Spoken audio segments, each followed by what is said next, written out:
Ravi de vous revoir à nouveau, fidèle à Moto TV. Mesdames, Messieurs, voici votre journal. Des manutentionnaires de Butembo ont marché ce vendredi 24 juin pour exprimer leur soutien au FRDC. Ces manifestants ont remis des dons constitués de vivres et non-vivres pour encourager les FRDC engagés au front dans la traque des terroristes du M23 qui sèment terreur en territoire de Rutshuru, un acte salué par l'autorité urbaine de Butembo. Journée nationale de poissons ce 24 juin en RDC. Le lac Édouard approvisionnant la région en poissons se bute à un problème de diminution de ces animaux aquatiques côté congolais, un phénomène dû à la surcharge du lac par des pirogues à monteurs et à la pratique de pêche illicite. Les représentants des pêcheurs que vous allez suivre dans ce journal appellent à l'intervention pour la réglementation de la pêche sur les eaux du lac Édouard. Voilà tout pour les titres. Restez branchés sur Moto TV car l'intégralité c'est dans un laps de temps. Mesdames et messieurs, bienvenue dans l'intégralité de ce journal. Les membres de l'association des manutentionnaires de Butembo ont manifesté ce vendredi 24 juin pour apporter leur soutien au FRDC. Engagés au front dans la traque de terroristes du M23, cette marche pacifique qui avait comme point de départ le rond-point Monseigneur Catalico a chuté à la mairie de Butembo. Ici, un mémorandum a été lu devant l'autorité urbaine. Suivez ce reportage de mon ami Pezi Mazekine. Ils sont plus d'une cinquantaine, ces manutentionnaires qui sont descendus de la rue ce vendredi 24 juin 2022. Objectif, apporter leur soutien aux forces armées de la République démocratique du Congo, commis à la guerre pour combattre les rebelles du M23 et leur allié le Rwanda.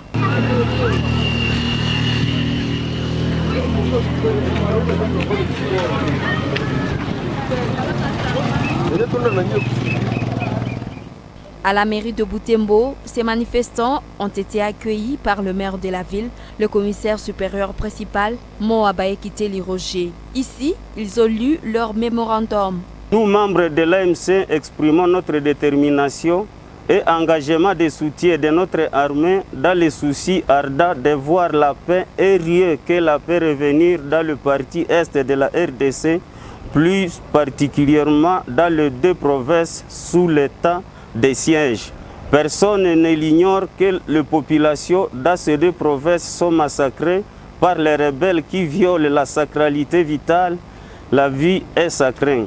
L'association des manutentionnaires en RDC condamne fermement le tuerie à province du Nord Kivu et à l'Ituri voisine. Face à cette sauvagerie, l'MC dit bravo et coup de chapeau à l'armée loyaliste pour la loyauté et la détermination farouche à mettre fin à l'activisme de ADF à l'Ituri comme dans le territoire de Beni et à Ville de Beni et de l'autre côté à Rutshuru et ici dans le territoire de Nyiragongo, les terroristes du mouvement du 23 mars M23 parrainé par le Rwanda. Le maire de Butembo a remercié ses manutentionnaires pour cette marche pacifique visant à soutenir les forces armées de la République démocratique du Congo. Et vous êtes venus en tant que responsable. Ce comportement doit nous inspirer à beaucoup. Si tout le monde s'est comporté comme vous, on ne peut en aucun cas refuser une manifestation quelconque. Et nous vous disons encore que là où vous aurez à prester, l'arrêté du gouverneur en dit beaucoup. Que vous puissiez être soumis à cet arrêté, sinon sans quoi il y a risque qu'on puisse vous le retirer. Mais je pense que de la manière dont vous avez marché aujourd'hui, cela témoigne votre discipline et votre façon de vous comporter. Et nous vous disons encore une fois de plus, merci pour le geste que vous venez de poser. Merci pour avoir organisé une marche pacifique et merci d'avoir atteint l'objectif que vous avez souhaité et nous vous remercions. Pendant ce temps, le manifestant aurait mis des vivres et non-vivres au maire de Butembo, une assistance destinée aux militaires engagés de la traque de rebelles du M23. Pour soutenir l'armée Nabiso et Bundamalamu et ça la makasi pour biso tous dans la sécurité. Merci. To remercier Bino na geste Oyugosali.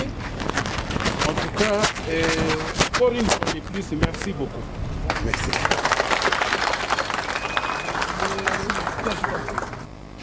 En parlant sécurité, 3 présumés kidnappeurs ont été présentés à la presse ce vendredi 24 juin au commissariat de la PNC Butembo.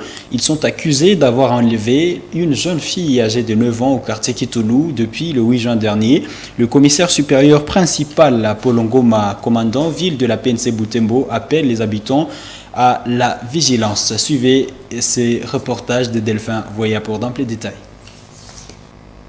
C'est ici au commissariat urbain de la PNC Butembo que cette présentation a eu lieu. 2 garçons et une femme, tous présumés kidnappeurs d'enfants, ont été présentés devant la presse. Muhindo Jean Volonté, à complicité avec son compagnon Tamboué, sont accusés d'être impliqués dans le kidnapping de leur nièce. De sa part, Soki Matumo est accusé de complicité d'enlèvement d'une jeune fille âgée de 9 ans, portée disparue au quartier Kitoulou depuis plus de 2 semaines. À en croire nos sources, cet enfant serait kidnappé par sa mère biologique qui l'a amené chez son ami, lui demandant de ne livrer ce secret à personne. Cette femme a exigé une rançon de $3 500 au père de l'enfant pour que la jeune fille recouvre sa liberté. L'enfant a été retrouvé grâce aux alertes des proches. Le commissaire supérieur principal de la PNC, le colonel Paul Ngoma, a appelé les habitants de Butembo à la vigilance pour dénicher les cas suspects devenus récurrents en ville de Butembo. C'est pour vous dire, à tout moment les gens se plaignent. Les services de sécurité ne font absolument rien en ville de Butembo. Voilà maintenant la majorité des cas qui sont plus qu'on prend ça ici à Butembo. Il y a des complicités de famille. Raison pour laquelle, s'il y a un problème, avec le conflit de chanter n'importe quoi, c'est un bon entourage. L'environnement, il y a des virus. Si une maman commence à faire les scénarios pour kidnapper sa propre fille, à faire des rançons son mari, ça c'est un crime. Si un oncle maternel commence à faire des kidnappings de sa propre nièce pour rançonner sa famille, c'est un crime. Vous comprenez? Alors ça c'est un cas qu'il faut maintenant approfondir.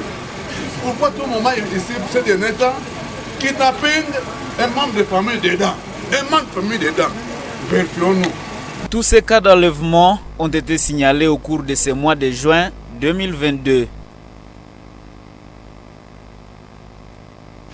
Il est strictement interdit à tout civil de porter ou de vendre des habits semblables aux tenues militaires, mesure prise par le commissaire supérieur principal Paul Ngoma, commandant ville de la PNC Butembo. Il indique que toute personne récidiviste à celle-ci sera arrêtée et traduite en justice. Suivez le commissaire supérieur principal Paul Ngoma dans ce propos recueilli par Delphin Voyer. Le ministre de l'Intérieur a interdit à tout le monde qui n'est pas de l'armée, qui n'est pas de la police, de porter des uniformes et même des effets semblables à celles de l'armée et de la police. Ce qui dénote, à la date de ce jour, on ne peut plus voir ici en ville de Butembo les gens porter le tenue semblable à celle des militaires. Quels sont les gardiennages? Quelles que sont les brigades des universités? J'insiste beaucoup parce que dans les universités en ville de Butembo, il y a un peu des autres organisés. Les gens qui portent des tenues militaires, avec même des galons. Et la nuit, les gens peuvent causer beaucoup de bévues au nom des militaires ou des policiers. Donc, il est demandé à tout le monde qui n'est pas de la police, qui n'est pas de l'armée, de ne plus porter les tenues et les effets semblables à ceux des militaires et de la police. Quiconque sera attrapé sera arrêté. À ceux qui les vendent doivent cesser d'ailleurs. On va pas dans les marchés. On ne peut plus vendre ça dans les marchés. On trouve dans les marchés, on va arrêter. Je demande à tous les militaires de Butembo, je demande à tous les policiers de l'OPJ, même les gens de la NER, parce qu'on demande à nous tous, Les militaires, les policiers, les gens de l'année, on doit aider ces gens-là. On ne peut plus vendre de la police, mais on doit lancer dans des magasins, on doit les piéter, on voit des effets semblables des militaires. Et même doivent enlever ça. Pour ne pas dire qu'il y a eu, on a menacé les gens. Ils peuvent enlever ça. Mais quiconque, on donne le délai de 48 heures. Quand on trouve quelque chose semblable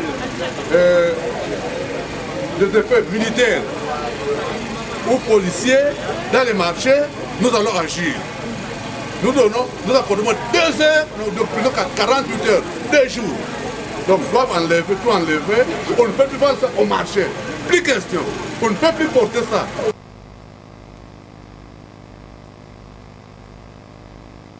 Changeons de chapitre. Le 24 juin, c'est la journée nationale de poissons en République démocratique du Congo. En marge de cette journée, MotoTV vous propose un mini-dossier sur la diminution des poissons sur les lacs Édouard côté congolais. Un phénomène dû à la surcharge du lac par les pirogues à moteur et à la pratique des pêches illicites. Les représentants de pêcheurs de Kavinyonge appellent à l'intervention du gouvernement pour la réglementation de la pêche sur les eaux du lac Édouard. Retour sur ces reportages signés MotoTV depuis 2021 et dont Isabelle Wangaimouka nous fait le rendu. Ce lac Édouard, le Congo le partage avec l'Ouganda. Si la RDC détient la plus vaste étendue des eaux, elle est cependant aujourd'hui la moins poissonneuse. Les pêcheurs notent une diminution des poissons dans les eaux congolaises. Ceux qui osent encore s'élancer sur les lacs pêchent difficilement 50 poissons en un tour de pêche, alors qu'ils pouvaient en pêcher des centaines il y a quelques années. Sangala et Julien ont passé 2 jours sur les lacs, mais ils n'en sont revenus qu'avec 15 poissons.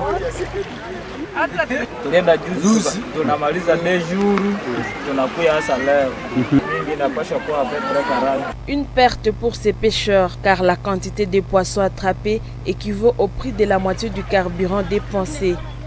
Ces 2 pères de famille vont retourner sur les lacs sans rien laisser dans leurs foyers respectifs.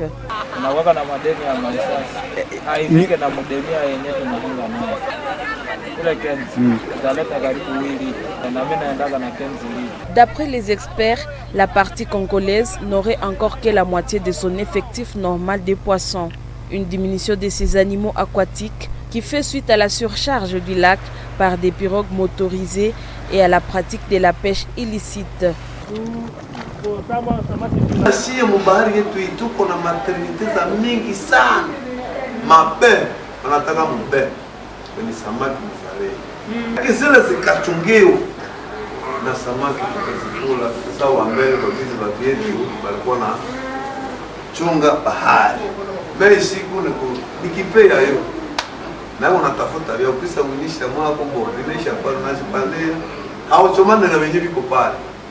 Des normes préétablies pour réglementer la pêche sur les lacs Édouard sont aujourd'hui foulées aux pieds par des pêcheurs congolais. Par exemple, dans cette zone moins profonde, réservée pour la reproduction de poissons, il est interdit de pêcher, mais certains pêcheurs congolais s'y rendent quand même, malgré la mise en garde. Et pourtant, les poissons sont sensibles au bruit. À l'arrivée des pirogues motorisées, ils sentent un danger imminent et préfèrent aller se reproduire dans des eaux calmes du côté ougandais. Chanjo kabambi yenyewe naacha watu wanaloba pesa za mubaya. Yaani uvuvi haramu. Ni juu ya wale wamirisi wenyewe wanaikala kule Chanika. Alors wale watu wakatoshewa na sheria ishimame kwa kila aja naye vile vile. Wetu muinchi hii kama vile baasha mbalimbali ya environnement, agripele, ICCN. Inaomba wote washimame kusheria tutengeneze bahari nasi vile vile wapeshe. Bahari itengenemane. Juu wakati bahari tatengenezewa, hakuna hata vile Kongomani mwenye atavuka, ubie Uganda mwenye atavukia huku kusudi akuye iba samaki zetu. Inaomba sie wote tutengeneze bahari. Na kuregule situation ya manimero. Ifo kutengeneza bahari ishabeba sana. Alafu tunomba gouvernement ifuatilie jambo hili. Kusudi senye tashimama muhimu mpango wa kutengeneza bahari. Kila kitu yote kitazitia kusawa. L'autre problème, c'est la pratique des techniques de pêche prohibées comme l'usage des filets à petite maille. Mais des pêcheurs qui échappent au contrôle du comité des pêcheurs de Kavinyonge les pratiquent quand même. Tunakuwa na sorte tatu za peshi. Peshi ya kwanza ni ya normal, naenda kwa maji ya mbali kule. Peshi ya pili peshi ni wale watu wenyewe wanaharibu bahari, wenyewe wanatia peshi tamutamu, wanateka utimba karibu utimba tatu, wanatia kwa maji kisha wanapiga maji. Samaki zinakuwa pale zinakuwa na zimeenda ingia mwele butimba, ile peshe mbaya ile. Peshe ya tatu ni watu wenyewe wanafaa ngurura. Ngurura iko peshe ni butimba, banabuzungushaka kubahari tena mnafika chini. Sasa watu wenyewe wanakuwa chini ndio wanakokota sasa ile butimba. Ile butimba kisa kokota kisa pia injikavu. Mnakufa kila aina yote. Au lac Édouard, les comités des pêcheurs de Kavinyonge demandent au gouvernement de réguler ces secteurs en vue de permettre la croissance de la production pouvant nourrir les familles congolaises. Dans le même chapitre, à Butembo, le commerce de poissons connaît d'énormes problèmes suite à l'insécurité dans la partie grand nord de la province du Nord Kivu et en Ituri. Les vendeuses de poissons l'ont révélé ce vendredi 24 juin à l'occasion de cette journée nationale de poissons. Elles sont contraintes de faire des commandes de poissons à distance, ce qui met en risque leurs capitaux et ne garantit pas la qualité, non plus la quantité des poissons qu'ils reçoivent de leurs fournisseurs. En conséquence, il s'observe une hausse du prix de poissons sur le marché local. Celle-ci demande au gouvernement de rétablir la sécurité dans la région pour leur faciliter la tâche d'accéder au marché de leurs fournisseurs. Suivons des détails dans ce reportage de Francine Mousseau. Elles étaient plus d'une centaine, ces femmes vendeuses de poissons de la coopérative des transporteurs et vendeurs du poisson au Congo Kotra-Époque, qui se sont réunis ici dans la grande salle du complexe Amis Clients pour la commémoration de la journée nationale dédiée aux poissons. La rencontre commence par une exhortation. Il s'agit d'un appel à l'unité de l'exercice de leur travail pour participer aux efforts de la pacification à l'est du pays. Ni kusema umoja ni utajiri wetu, sababu hatuwezi kosa kitu kwa mahitaji yetu. Kitu ingine, baraka yenyewe tunakutana umoja inatuletea baraka ya kuweza kukumbukana. Unakumbuka mwenzako, useme bayama, sionake tena fulani, niende nimuone. La présidente de la Kotra-Époque raconte ici combien la sécurité freine l'approvisionnement de la ville de Butembo en poissons. Une situation qui pèse sur leur commerce et favorise la hausse du prix du poisson sur les marchés. Nous avons d'énormes difficultés liées à l'insécurité qui ne nous permet pas d'accéder facilement dans les régions où nous nous approvisionnons en poissons, notamment à Kassindi, Kasenyi, Verchomia, et nos lacs sont improductifs. C'est pourquoi aujourd'hui, nous avons profité de l'occasion pour nous appeler à l'unité pour surmonter les moments difficiles. Pour raison de leur sécurité dans des routes devenues périlleuses suite à l'activisme de l'ADFA Beni et dans l'Ituri, les vendeuses de poissons sont obligées à faire leurs commandes à distance. Un risque énorme pour les capitaux et leurs affaires. Elles demandent ainsi au gouvernement de se pencher sur la situation sécuritaire pour leur permettre de rendre leur marché du poisson favorable à la population de Butembo et environ.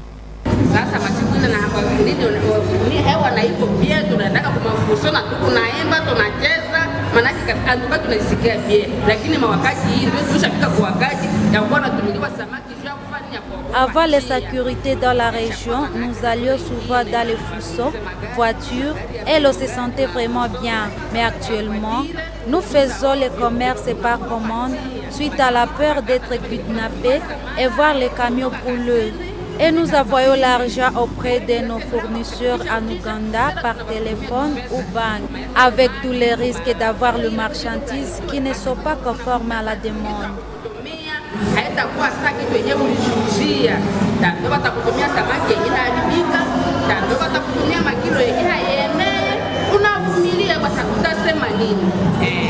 La journée nationale du poisson est célébrée chaque 24 juin en République démocratique du Congo depuis 1967.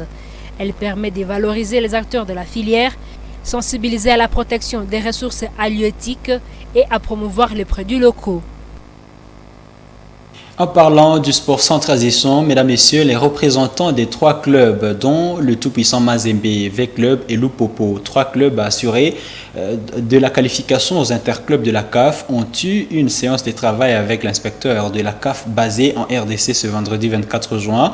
Bien que la dernière homologation des résultats de la saison en cours de la Linafoot Division 1 n'est pas sortie, la CAF a contraint déjà V-Club et Lupopo à envoyer les noms des stades dans lesquels ils devront jouer avant le 30 juin.